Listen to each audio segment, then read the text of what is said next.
Hello students, welcome to RB classes. और आज हम एक ऐसा टॉपिक पढ़ने वाले हैं। पहले तो ये किसका टॉपिक पढ़ेंगे? आज हम बायो का टॉपिक पढ़ेंगे, ठीक है। और वो जो टॉपिक पढ़ेंगे ना, वो एग्जाम के पॉइंट ऑफ व्यू से तो इम्पोर्टेंट है ये, साथ में नीट के पॉइंट ऑफ व्यू से और ज्यादा इम्पोर्टेंट है, ठीक है। तो गैस करना क्या टॉपिक है, ठीक है। थोड़ा हिंट देता हूं, गैस करना। बात करते हैं हम अर्थ की। अर्थ में क्या डिफरेंट एनिमल्स हैं, डिफरेंट प्लांट्स हैं, अलग अलग स्पीसीज हैं, मतलब अर्थ में सर्वाइव कर रहे हैं, एग्जिस्ट करते हैं। तो vast number of plants and animals species have existed on the earth for several thousand of years, ठीक है। बहुत सालों से, हजारों सालों से एग्जिस्ट कर रहे हैं, ठीक है। पीपल का पेड़ है, पीपल के पेड़ की एग्जांपल ले लो, थाउजेंड ऑफ ईयर से पहले भी होता था, प्रूफ मिले हमें, अब भी होता है, ठीक है। अच्छा, डायनासोर की बात करते हैं। डायनासोर अब मिलते हैं? नहीं मिलते ना, क्योंकि उनकी स्पीसी जो है वो क्या हो चुकी है, एक्सटिंक्ट हो चुकी है। एक्सटिंक्ट मतलब खत्म हो चुकी है। अब हमें डायनासोर नहीं मिलते कहीं। क्या मिलता है? सिर्फ डायनासोर के हड्डियां मिलती है ना कहीं, ठीक है, लेकिन डायनासोर कहीं नहीं मिलता। ऐसी बात करें, शेर की बात कर लें। शेर पहले भी था, कितने सालों से एग्जिस्ट कर रहे हैं ना। एलिफेंट कितने सालों से एग्जिस्ट कर रहा है। मैंगो ट्री कितने सालों से एग्जिस्ट कर रहा है। ह्यूमन लाइफ कितने सालों से एग्जिस्ट कर रही है ना। तो कोई तो ऐसी चीज होगी जो मतलब इस एग्जिस्टेंस को बनाए रख रही है, होगी ना कोई चीज। तो कोई ऐसा प्रोसेस होगा जिससे हो रहा है ऐसा। गैस कर सकते हो? तो प्रोसेस क्या है वो? Reproduction. The process in living organisms that ensure this continuity is reproduction. Continuity किस चीज की? किस चीज की? एग्जिस्टेंस की। तो रिप्रोडक्शन जो क्या है, reproduction is one of the most characteristic feature of living organism, ठीक है। क्यों है कैरेक्टरिस्टिक फीचर? कह सकते हो क्यों? क्योंकि life will not exist on earth if plants and animals do not reproduce. अगर प्लांट्स एंड एनिमल रिप्रोड्यूस ही नहीं करेंगे, रिप्रोड्यूस क्या करेंगे? अपनी तरह का ऑफस्प्रिंग्स। तो क्या होगा? उनकी लाइफ वहीं तक रही, उसके बाद जैसे बात 60-70 साल जिए फिर मर गए, उसके बाद आगे क्या होगा? कुछ नहीं, ठीक है। कुछ नहीं होगा तो क्या होगा? लाइफ ही नहीं होगी, स्पीसी भी खत्म हो जाएगी। तो इसलिए रिप्रोडक्शन क्या है, एक मोस्ट कैरेक्टरिस्टिक फीचर है किसका? लिविंग ऑर्गेनिजम्स का, ठीक है। तो आज हम वही पढ़ेंगे, reproduction in organisms. Reproduction in organisms, clear है? चलो अब हम बात करते हैं एग्जिस्टेंस की, कि लाइफ एग्जिस्ट कर रही है। अब एग्जिस्ट के लिए हम बात कर रहे हैं, लाइफ स्पैन की बात करते हैं पहले। लाइफ स्पैन,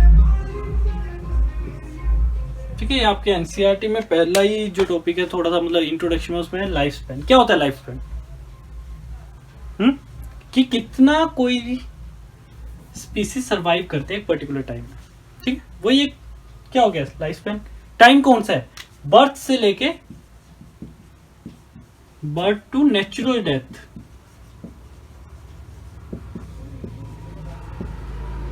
इस टाइम के बीच में जो टाइम पीरियड है उसे हम क्या कहते हैं? Life span. क्लियर है? तो हम इसे क्या कह सकते हैं? Time interval. टाइम इंटरवल किसके? Between birth and natural death.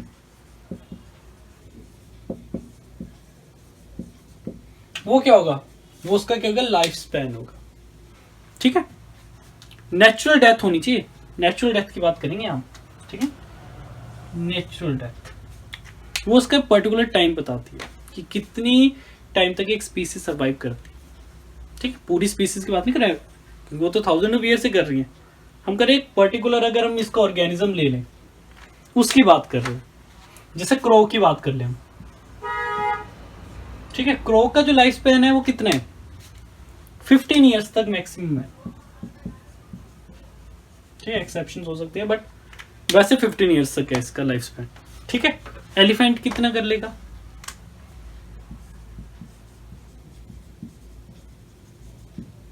कितना कर लेगा एलिफेंट? 60 to 90 ईयर्स कर सकता है ना सर्वाइव। पैरेट की बात करें, पैरेट कितना कर लेता है?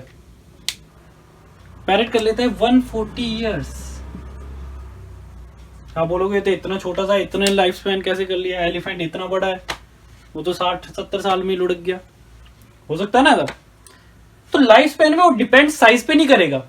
Life span doesn't depend on किस पे? साइज पे। वो साइज पे डिपेंड नहीं करता, ठीक है, इंडिपेंडेंट ऑफ साइज है। अच्छा, टॉर्टोइस की बात कर ले हम। टॉर्टोइस की क्या लाइफ स्पैन है? 100 to 150 ईयर्स। ठीक है, यहां तक समझ आ रहा है? लाइफ स्पैन क्या है? Time interval between birth and natural death. इसी तरह बनियन ट्री की बात कर लें या बनाना ट्री की बात कर लें, ठीक है। बनियन ट्री कितना है? 200 ईयर्स तक सर्वाइव कर लेता है।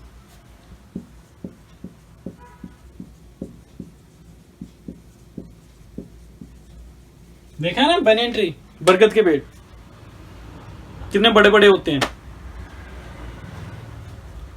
ऊपर से आती है जड़ें, फिर से जाती है, फिर एक तना बनता है, फिर जड़ें आती है, तो ऐसे से सर्वाइव करते हुए 200 ईयर्स तक एक बनियन ट्री सर्वाइव कर सकता है।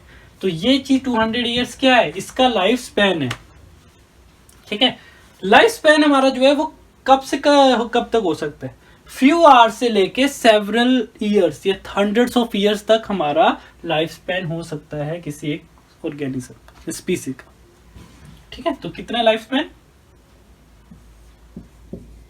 few hours to 100 years, ठीक है। hundreds of years, 100 years नहीं, hundreds of years, इतना लाइफ स्पैन का टाइम है। कईयों का छोटा टाइम लाइफ स्पैन है, कईयों का बड़ा लाइफ स्पैन है।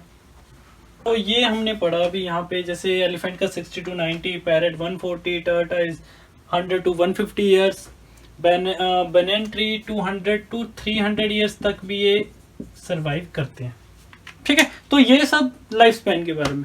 बाकी कुछ और स्पीसीज की देख लें, जैसे क्रोकोडाइल हो गया, काऊ हो गया, इनके अलग डिफरेंट लाइफ स्पैन्स हैं, ठीक है। ह्यूमन बींग्स के एग्जिस्टेंस की बात करें तो लाइफ स्पैन डिपेंड किस पे करता है? सर्टेन फैक्टर्स, जैसे क्या हो गया, इन्वायरमेंटल फैक्टर भी होता है, पोल्यूशन हो गया, जैसे डिजीजेस हो गई। जैसे क्या होता है, पहले सर्वाइवल रेट ह्यूमन लाइफ का अगर बात करेंगे 90 to 80, 100 ईयर्स तक भी करते थे। अब एवरेज लाइफ स्पैन क्या है ह्यूमन का? कितना है? 60, 70, 80, इससे ऊपर कोई कोई जाएगा, ठीक है। मतलब एक एवरेज लेके चलो तो 60 से 70 ईयर्स तक या 80 ईयर्स तक ही सर्वाइव वो कर रहे हैं, ठीक है। तो ये लाइफ स्पैन के बारे में हमने पढ़ा, ठीक है। तो ये हमने पढ़ा अभी यहाँ पे, जैसे एलिफेंट का 60 to 90, parrot 140, turtle 100 to 150 years, banyan tree 200 to 300 years तक भी ये सरवाइव करते हैं, ठीक है। तो ये सब लाइफ स्पैन के बारे में।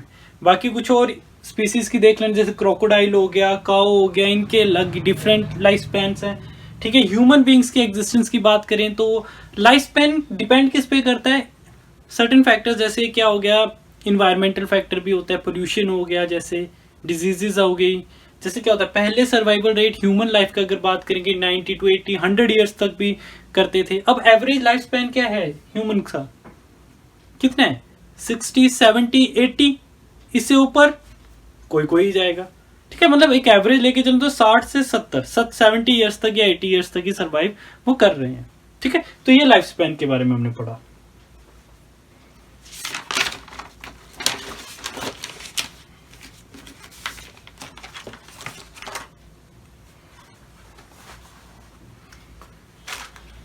तो इसके बाद हम पढ़ेंगे, लाइफ स्पैन हमने पढ़ लिया क्या होता है। अब हम पढ़ेंगे stages of life span. Stages of life span क्या है?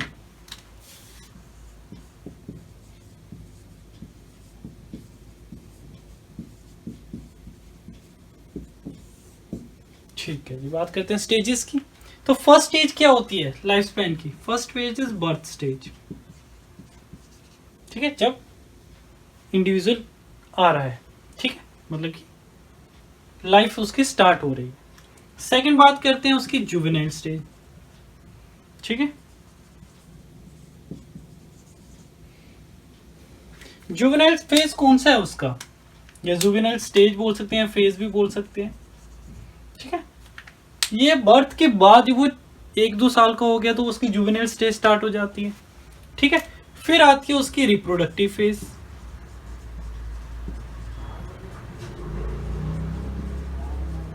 ठीक है। यहाँ पे क्या होता है, मेच्योरिटी आती है।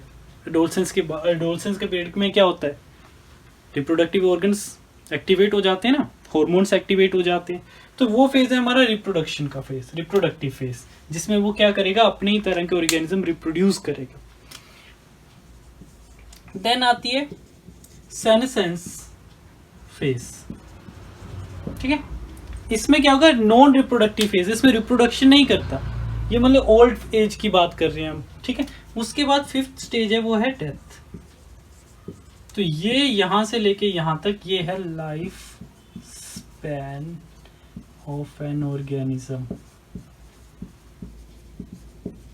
ठीक है, समझ आए। तो ये लाइफ स्पैन है, ठीक है। इसके बारे में बस इतना ही थोड़ा आइडिया देना था मुझे, ज्यादा नहीं हमने कुछ करना है इसमें, ठीक है। इसके बाद हम पढ़ेंगे रिप्रोडक्शन के बारे में प्रॉपर से। अब रिप्रोडक्शन हमने पढ़ लिया था क्या होता है और क्यों जरूरी है, जरूरी क्यों है, to maintain the continuity of life, ठीक है। कॉन्टिन्यूटी ऑफ लाइफ के लिए क्या, रिप्रोडक्शन इज जरूरी है, ठीक है। अब it is a biological process, कौन सा प्रोसेस है, reproduction is a biological process, reproduction is a biological process, ठीक है। बायोलॉजिकल प्रोसेस है, होता क्या है इसमें, इन विच ऑर्गेनिज्म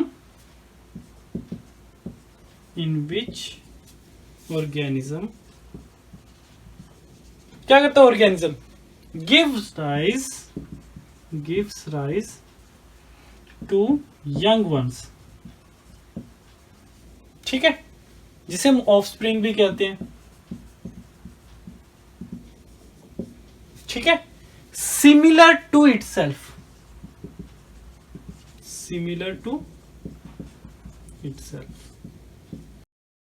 ठीक है। ये हो गया हमारा रिप्रोडक्शन का की डेफिनेशन। फिर हम करेंगे रिप्रोडक्शन की टाइप्स ऑफ रिप्रोडक्शन। कितनी टाइप्स होती हैं,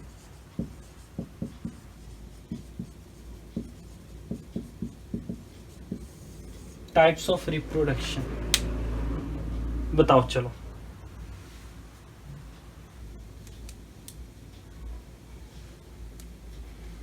अब क्या है, इतनी ज्यादा स्पीसीज हैं तो उनका अपना अपना मैकेनिज्म है रिप्रोडक्शन का, ठीक है। ये तो नहीं कि एक ही तरह से हर कोई रिप्रोड्यूस कर रहा है, ह्यूमंस का अलग है, एनिमल्स का अलग है, प्लांट्स का अलग है, अलग अलग वेज में कर रहे हैं, ठीक है। वो अलग अलग स्पीसी का है, ठीक है। मेनली हम क्या करते हैं, मोस्टली एनिमल स्पीसीज अलग तरह से करती हैं, प्लांट स्पीसीज अलग तरह से करती हैं रिप्रोड्यूस, ठीक है। तो अलग जो 2 टाइप्स है मेनली, वो क्या है, एक एसेक्सुअल और एक है सेक्सुअल, ठीक है। तो 2 तरह की रिप्रोडक्शन हम पढ़ेंगे, एक है एसेक्सुअल रिप्रोडक्शन, एक है सेक्सुअल रिप्रोडक्शन, ठीक है। ओके, तो बाकी हम नेक्स्ट क्लास में पढ़ेंगे।